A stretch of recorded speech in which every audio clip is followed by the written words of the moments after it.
Hi, I'm Sarah from Running Shoes Guru, and this is my review of the Asics Roadblasts.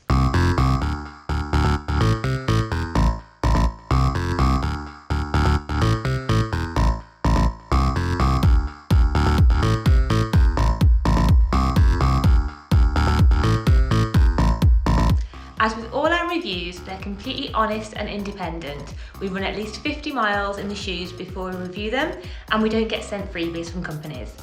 If you like what we're doing, please press like and subscribe so we can continue to make these videos. Any questions, pop them in the comments below. The Roadblasts are a new model of shoe from Asics. They're designed for fast, lightweight runs up to about 10 miles. They've got a really comfortable, lightweight knit upper, keeps the feet nice and cool, and this great Flytefoam foam in the midsole gives really good energy return, so your joints recover quickly after a run. And to top it off, they're a great value price as well. So Asics were my first choice of running shoe when I first took up running several years ago. I saw them as a really specialist running brand, and they've really got that heritage when it comes to running. Since then, I've switched over to mainly Nike ones. I preferred the way they looked in a lot of cases. So this is one of the first pairs of Asics I've worn in a while. I've also been training in the React Miler, the Windflow 7 and the Renew Run 2. And this Asics Roadblast feels pretty different to those, so I'll come on to some of the differences it has a little bit later on. The Roadblast was designed to deliver responsive bounce, lasting comfort and enable you to beat your best time. So does it do what it says on the tin? On the whole, yes it does, and here's why. The first thing you notice about the Roadblasts when taking them out the box is how super light they are. Even after a run, the UK size 7 weighs in at just 236 grams. That's down to the Flytefoam technology in the midsole and this thin knit upper. You can definitely feel the shoes being light on the feet, and they're really comfortable from the off. Having not personally run in the Novablasts, it's quite difficult to compare the two, but weight-wise, the Roadblasts come in lighter due to having less of this midsole foam. The fit is slightly on the small side. I find that with all Asics, I tend to go half a size up versus my Nike running shoes, so it's something to bear in mind if you don't have any other pairs. The heel counter's pretty tight to start with, so when I first put it on with shorter socks, it did rub the back of my heel ever so slightly, but putting a longer sock on the run, totally fine.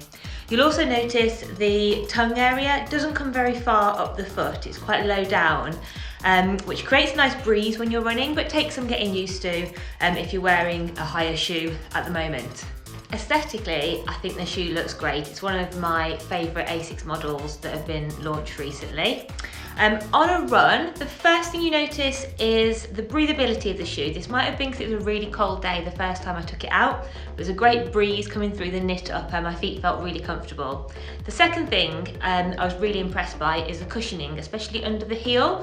So when my heel was striking, there wasn't any pain there, it felt really comfortable and my joints recovered really quickly the next day as well. In contrast to the heel cushioning, there's a lot less cushioning under the forefoot. You get a lot more ground feel. I was running on a gravelly canal path and could feel a lot of the stones coming up. Not a problem if you like that kind of thing, but I've been running in a lot more cushioned shoes before and it just felt a little bit strange to start with, but it wasn't a detrimental thing, just something I noticed when I first took it out. The sole unit in the Roadblasts uses Asics Flytefoam technology, which is designed to be 55% lighter than regular foams used in midsoles in competitors, and it definitely feels that way. In the Roadblast, it's mixed with Amplifoam, which keeps the overall price down, if increasing the weight a little bit perhaps. You can also see the midsole from the bottom.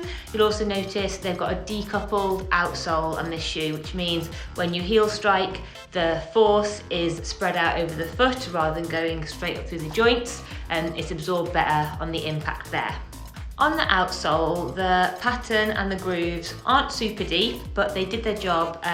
Didn't have any problems with slipping around. The grip and the traction was really good there. Overall, the sole unit, it's got quite a low stack height compared to other models in the Blast range. It just means that the weight's a little bit lower, but maybe not quite as much cushioning, not as much foam as other ones. However, I felt it was cushioned, it was responsive, it really delivered and did the job well. When it comes to the upper in the Roadblasts, the first thing to note is they have different uppers for your gender. So the male and female versions are slightly different and they act differently because our feet are designed anatomically differently. So I've tested the women's version. Really stretchy, really comfortable knit upper, your toes can splay comfortably. The shoe is slightly on the narrow side, but because of this upper being quite flexible, it means the toes can splay well. The upper is also covered with some overlays around the eyelets to give it a little bit more structure and a bit more durability there. And also some overlays towards the back as well to protect the heel. The Roadblasts have traditional laces. They don't come too far up the foot, and it did feel a little bit loose around the ankle to start with. Once I got used to it, it wasn't a problem, but my heel did slip around a little bit there to start with. Overall, the Roadblasts offer a great compromise between a lightweight, comfortable, cushioned shoe. The low stack height gives some stability to a neutral shoe, and all of this at a great price. They feel adequately responsive, bouncy and supportive, and they also look great and are functional outside of a run as well. In short, these shoes are great for a short, fast run, anything up to about 10 miles, and in nice weather on a dry, flat surface. In these conditions, you may well beat your personal best time as promised by Asics, and they'll be my go-to shoe for these conditions in spring 2021. The Roadblasts have reminded me why I went to and loved Asics in the first place. My name's Sarah, thank you for watching. If you liked the video, please like, subscribe and comment below. Thank you.